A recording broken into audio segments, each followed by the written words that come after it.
What's crack-a-lack, my people? Thank you so much for clicking on this video. Today I have a video for you guys.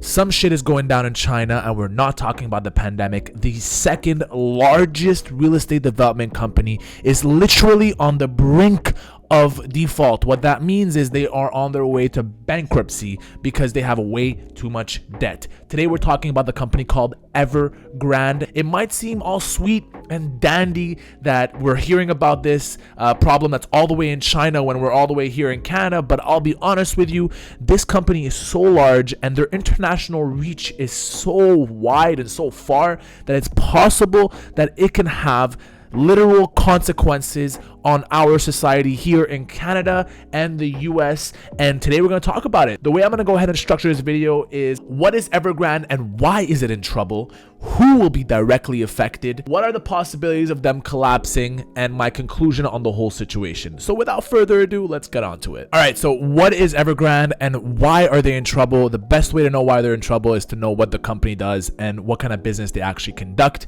And so Evergrande is actually the second largest real estate development company in China. So think about how big they are. They own more than 1,300 projects in more than 280 cities. So just stop for a second and think about how many people they actually employ, and if this company goes bankrupt, how many people are going to be unemployed. This is how big this situation is. They're not just doing real estate.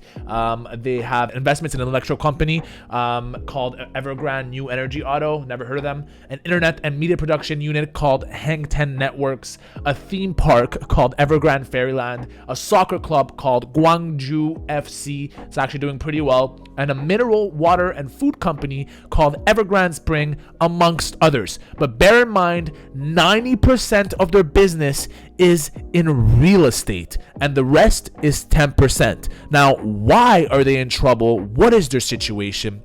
I've been seeing a lot of people on TikTok telling other people, their viewers, that they should go ahead and use leverage. Debt is amazing. Well, that could be true, and it is true. Debt is great. You should not be using your cash always. You should be using your credit card.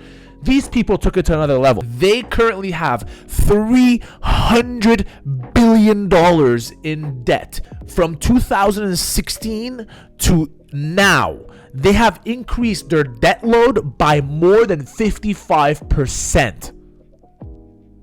It's nuts. And the reason for that is because Evergrande really saw a boost in the real estate market in China, because it did boost. They started acquiring a lot more property, and so that increased their debt load by a lot. Beijing saw that these companies are so freaking big and they have so much debt that if they default on these payments one day, it will have so much rippling effects on other companies, on other small businesses, on other banks that they owe the money to, and the economy will actually get hurt. So Beijing put in new measures against companies like Evergrande to kind of mitigate the actual debt that they have. So they want them to cap the debt that they will have. So now Evergrande can actually go get more loans because Beijing put that measure on them. So what they did is they started to do pre-sales and take in full deposits on people's not even constructed homes. So I'll give you an example. If you want to buy a $500,000 home from Evergrande and you want to go ahead and sign for the deal,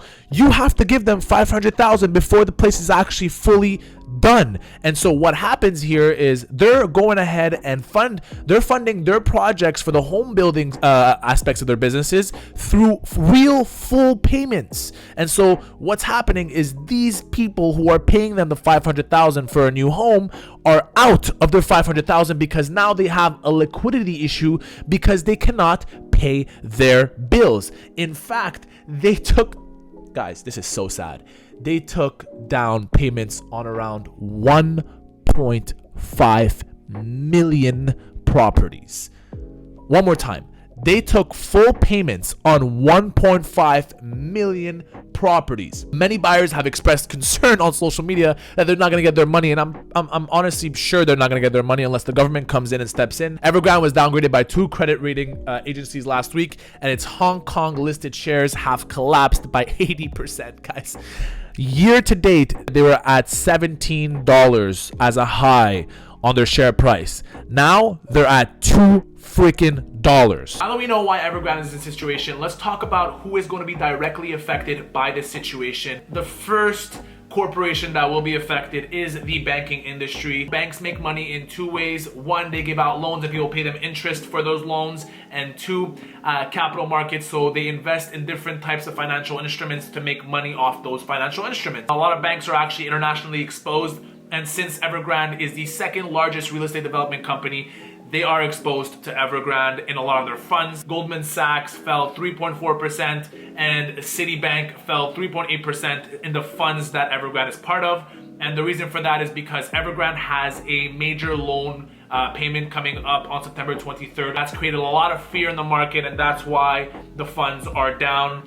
People are actually calling this a Lehman Brothers moment. In 2008, they went bankrupt and it caused a ripple effect in the American economy, and it's kind of what's happening right now. I just simplified the whole situation. In 2008, there's a lot more that went down, but this is kind of a Lehman Brothers moment. I kind of agree with that statement. The second way the banks are getting hit is, like I said, loans.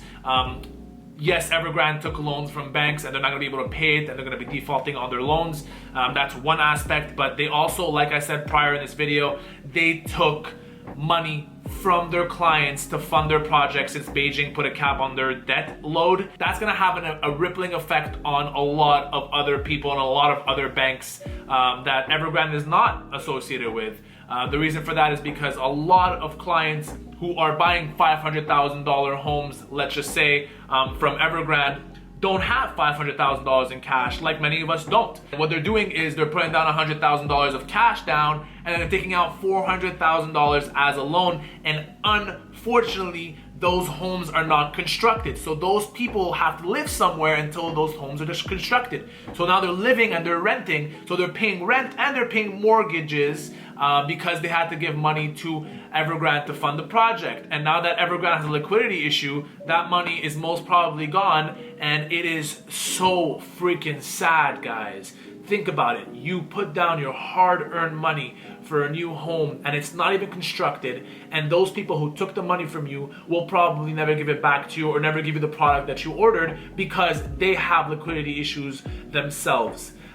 So as you can see, this is becoming a domino effect, a trickling effect on a lot of different markets, industries, banks, a lot of different people. And if the government doesn't step in and help out Evergrande in this dire situation, the Chinese economy will take a big hit. So it's not even just banks, it's also a lot of consumers who paid their hard-earned money to Evergrande to fund those projects that are gonna be in the hole too. And I just really hope this gets fixed, because, like, guys, imagine you worked so hard your whole life to buy a home and you give these people your money and you're stuck with a loan, and now you get no home and you're stuck with a loan because this company was really irresponsible with their debt load. That sucks. That's one of the reasons why I hate capitalism, but I also love capitalism because, you know, money. But it's not cool. It's honestly not cool. Another group that will be affected by Evergrande's stupidity is their suppliers. Right now, Evergrande has $173 million in accounts payable. What that means is they owe their suppliers $173 million. Since 2019, their account payable amount has went up by 5 times. Now, why is that a problem? Well, if they owe $173 million to their small businesses suppliers and they don't pay them, that will affect the small business who supplies Evergrande's bottom line. And then those small businesses are not just in China, they are in different countries, they are in different sectors, they are in different industries. And that will have a trickling effect on a lot of those small businesses industries and a lot of those small businesses economies. It's like a domino effect at this point, and it's really sad because these small businesses already provided them service. And you're probably watching this video and asking then why are they giving them a credit? Why don't they just get paid fully at first? Well, think of Evergrande like McDonald's. If McDonald's orders from you and you send them an invoice, you expect McDonald's to pay because they're such a big company. You don't expect them to go default. Unfortunately, this is the case with Evergrande. Evergrande is like the McDonald's in China. And so a lot of these suppliers trusted Evergrande with their supplies, with their work, all on credit, and were expected to be paid in 30, 60, 90 days, whatever the standard is. And now they're going to be stuck with doing the work, spending money on supplies that Evergrande used for their clients without having to be paid. And it's so sad. It's so sad. And I'm never going to be sad for the banks to lose money, because I really don't give a fuck about the banks. It's sad that consumers are losing their hard-earned money, and it's sad that small businesses, which is regular people like you and me, are not going to be paid for the hard work they've put in. Evergrande really screwed the pooch on this one. Now that we know why this happened, now that we know who is going to be directly affected, let's talk about, are they going to collapse? And my personal final conclusions on the whole situation. Number one, I want to get this out of the way. I really think companies like Evergrande are the scum of the world. I think that they are the most greedy, shittiest companies that are out there, taking in full payments from regular Joes to fund their corporate projects, and then being super irresponsible with their liquidity is just, there's just no words to describe this. Like, I just feel for all the people who are losing massive amount of money. Let's talk about the situation. I truly believe that the government will come in and help. However, they're stuck between a rock and a hard place. They want to help Evergrande because they don't want the economy to take a huge hit. But on the other hand, they don't want to help them because they don't want to condone this type of behavior. They don't want to condone companies with large amounts of debt like this, because there are a lot of Chinese companies that have large amounts of debts like this, and being super irresponsible with other people's money, being super irresponsible with not paying people. The government is in a dire situation. They either have to make an example out of this company and not help them, or help them for the sake of the economy. And I really believe the government will help them because they're way too big to fall. Now, when the government's gonna help and how the government's gonna help is something I really cannot answer, but I do believe that the government is not gonna help to the best of their ability. They're gonna help just enough, because I don't see the government bringing back this company to flourishing levels. I really believe they're gonna bring them back to stay alive, build from where you are, that's it, that's all. And I also do believe the government's gonna have a lot more say in this company going forward, because they probably will take a share, or they will take some sort of ownership for helping them in this situation. But again, I really want to point out that companies like Evergrande, who take on a lot of debt and forget that they have responsibility to the people that they are servicing, are the scum of the earth. And this is super irresponsible on their part. And I don't know, man. It sucks. Thank you so much for watching this video. If you liked this type of content, please go ahead, like, comment, subscribe. It really motivates me to make a lot more videos just like this. I love doing YouTube. I don't know, it makes me happy. And I also have a TikTok, so go ahead, like, comment, subscribe. It really does make my day. Thank you so much for watching this video. Thank you for your time. I'll see you in the next video. Bye.